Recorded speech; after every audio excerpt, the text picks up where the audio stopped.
Now, can we look what's happening to us beyond death?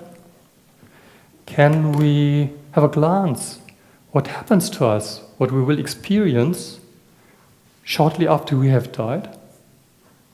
Actually, we can. We can look beyond death. Because of all those people we bring back successfully, we resuscitate successfully, 20% in the Western countries and more than 30% in the Eastern countries report something to us which we call near-death experiences. Those near-death experiences are reported all over the world. And those reports show striking similarities and reveal a pattern. This means death sets in, and those people who have a near-death experience, the first phase is there's a sudden change. And from one instant to the other, all pain is gone. All anxiety is gone. All fear is gone. All noises are gone. And there's just peace, calmness, and tranquility. Some report joy. And quite a number report something startling. There's an insight. The insight, I am dead now. This is what we call death. And this insight is there without any anxiety. The second phase of the near-death experiences is, again, a sudden change. And those people report that they are floating above themselves.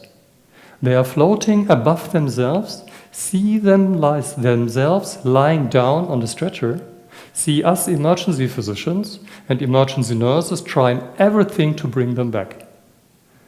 They see from above what we are doing, and they can listen what we say. The personality of the person who is gone is still the same, but they have left their body. We call this out-of-body experience. And what is annoying to us is that those people actually can describe what we did and can report what we said when they come back. We have no explanation for this. And I cannot offer any explanation to you because there's no brain activity at all. And we all feel to build a memory, there has to be at least a little bit of brain activity. But there is no brain activity. We do not have a scientific explanation for this, but we know this phenomenon is there. In the next phase, there's again a certain change. And in the third phase, those people who have a near-death experience describe that they are in a dark, confined space. There's complete blackness. And 98% to 99% of all those people who have a near-death experience describe this being in a dark, confined space as comfortable, as pleasant, as warm, and soothing. But 1 to 2% of all those who have this near-death experience in this stage describe it as frightening. 1 to 2 say there are terrible noises, terrible smells, and terrible creatures. And what those 1 to 2% tell us resembles strongly the pictures by the medieval artist Hieronymus Bosch. And one might suggest that Hieronymus Bosch had a near-death experience or a vision of a near-death experience. But once again, this is only 1 to 2%. 98 to 99% describe it as pleasant.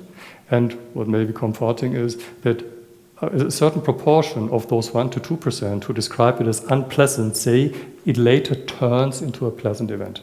Now, this unpleasant near-death experiences in this third phase of the experience are not linked to any personality or to any religion.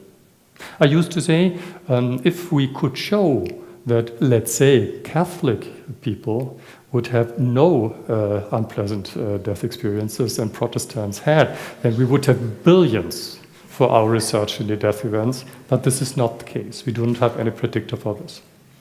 Now comes the fourth stage. The fourth stage means out of this complete blackness, a light begins to shine. This light is far away. This light is very warm, very bright, very attractive. And towards this light, out of the blackness, a tunnel is starting to form. And those people are strongly attracted towards this light and start to fly towards this light. And this light gets lighter and brighter and closer. And then comes the last phase of the near-death experience. Only 10% of those who have a near-death experience reach this last phase. In this last phase, once again, there's a certain change, and there's a beautiful surrounding, beautiful colors, some say beautiful music, and a feeling of unconditional love. In this last phase, it may happen that those people who have a near-death experience have a flash forward through the whole life, starting from their birth over all major events in their life till their death. Not everyone has this, but some describe it. Some describe that they meet in this last phase relatives who have died before and are greeted by them. And some of them report, not all of them, but some of them report a being made out of light. And this being made out of light oozes out unconditional love to them. And they feel very, very warm and happy to be in this place. But half of those who are in this last stage of the near-death experience say that at this point they decided to come back, mainly because they feel that there's a task in their life which is not fulfilled yet and has to be fulfilled. The other half tells that either the relative or the being out of light tells them to go back because there is something which has to be done still in life. Once again, I do not have any scientific explanation for that. We just know that it is there. All these phases, all these experiences are well described and occur all over the world. Whilst this is happening, we emergency physicians and emergency nurses do everything we can to bring these people back. We do everything we can to bring these people back. Resuscitation by live people is easy. Call for help and push hard, push fast in the center of the chest. That's all. Do that until the ambulance is there. For us emergency physicians, resuscitation is a very complex and complicated task. So you have to know a lot to resuscitate people properly. At the present, we can bring back 7% of those we try to bring back, hopefully more in the future. Now comes something very interesting. Those people who we bring back and had a near-life experience reveal certain personality changes after that. And those we bring back and do not have had a near-death experiences do not show these personality changes. The difference is very significant. The personality changes are people who have a near-death experience are, after this near-death experiences, more empathic, they are more social-oriented, they may lose their interest in materialistic values, they are more spiritual, not more religious, but more spiritual. And what is very, very interesting is they completely lose their fear of dying. 98 to 100% up to the different studies of all those who had a near-death experience completely lose their fear of dying. Now, how do I dare to talk to you about this topic? I'm not an expert in dying, I'm still alive. I'm not an expert I may be called an expert in bringing people back. This is my job, this is true for many years now. I never had a near-death experience of my own, but when I started to study near-death experiences, what happened to me is that I found everything familiar. Everything, each phase, each twist, each turn sounded very familiar to me. So if I had known this all before, there might be an explanation for this. Science knows a phenomenon which is called empathic near-death event. Empathic near-death event occurs if someone is there at the moment of the death of a very close, beloved family member or a relative.